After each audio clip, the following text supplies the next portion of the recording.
Hey, everybody. So pumped to be joined with the head men's basketball coach at Stony Brook, Geno. Coach, how you doing today?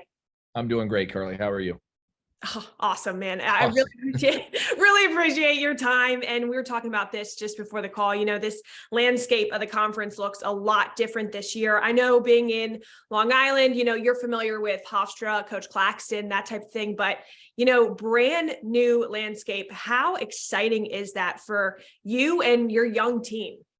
Well, I think it's super exciting for the players, the coaches, the fans, just to be in a new league, a new environment, and obviously a very, very good basketball league. This is a conference that's produced some Final Four teams, on the men's side, and a lot of good competition out there. And we're going to have our hands full. It's hard to, as a coach, have a great feel on the pulse. I know if we were in the America East, we'd be one of the two top teams again, and we're not. So you're trying to figure out where you fit and try to get guys better. So it's an exciting process for us. Cool. And just in doing some research of you guys last year, top 25 nationally ranked in fewest fouls and fewest turnovers. And I just know from talking to coaches every year, if there's one thing that makes you guys happy, it's staying out of foul trouble and securing the ball. So how do you plan on really just expanding on that success from last year, carrying it over to this year?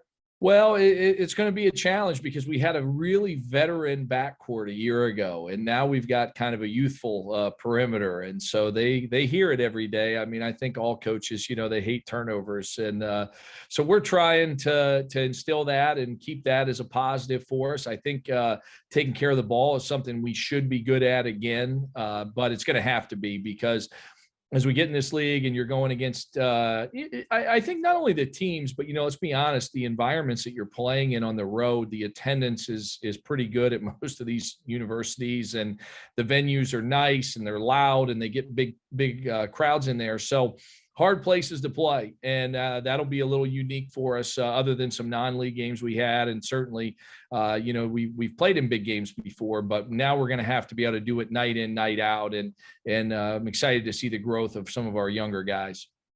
Awesome. Yeah, within conference, but also just looking at your schedule, opening with Florida, SEC opponent right out the gate. So how does that prepare you for what that conference gauntlet is going to look like later on down the stretch? Yeah, we've always played a hard non-conference schedule. This year with Florida, we've got West Virginia, we got Rhode Island. So we've got some big name programs early. Hopefully that'll help get us ready. We don't have a bunch of home games non-league, which is always a disadvantage because you need to build some confidence. And this year, we're gonna go right into it with that Florida game, and it'll be guys are always excited to play those games. And I think when you play the big Power 5 schools on the road, sometimes opening night and the game right before Christmas tend to be good ones because nobody knows who's good right now. We can all have all the theories we want, right? But you can do your preseason polls in every league across the country, and you will never be right across the board. It's impossible because you don't know who's getting hurt, who's getting better, who's not as good maybe as you thought they were. And we're going to need to be one of those surprise teams. I mean, we're aware of, those magazines and where they've had us. And with the new league, I understand it and it makes sense. But, our job's to go out and, outperform expectation. And that's what we need to be focused on right away. Agreed. And within your own program, anybody who has done that, out exceeded expectation or just really stepped up, someone who you're like, man, I can really call on this guy. Well, I've been really happy with Tyler Stevenson Moore and Frankie Policelli. I mean, those guys have been with us for a while, and they've really tried to set the standard with, work ethic, work habits, how we do things. And they've had a hard group to do that with. We've got great guys. It's not that they're hard to lead, but you're talking about all new across the board. We only returned 4 guys from last year's team. So they've had a significant responsibility to teach not only freshmen, but some transfers. And I think sometimes it can be even more challenging with transfers because a lot of times they had success somewhere else doing it a different way. And that doesn't mean that way's bad. It's just not the way we necessarily want things done. And so I think that when you're a leader in those situations, it can be a little extra challenging. But those two guys have really done well. And have earned the respect of their teammates and, have really emerged as leaders. And when they came into the program 3 and 4 years ago, respectively, that wasn't the positions they were in. So it's been neat and fun to watch those guys evolve and grow their confidence and grow their game. And, they've certainly emerged as the leaders on our team. Awesome. And just kind of an overarching question, when guys are brought into your system or just being young players, right? What is that Stony Brook standard that you say, okay, this is what we need to live up to, play up to day in and day out?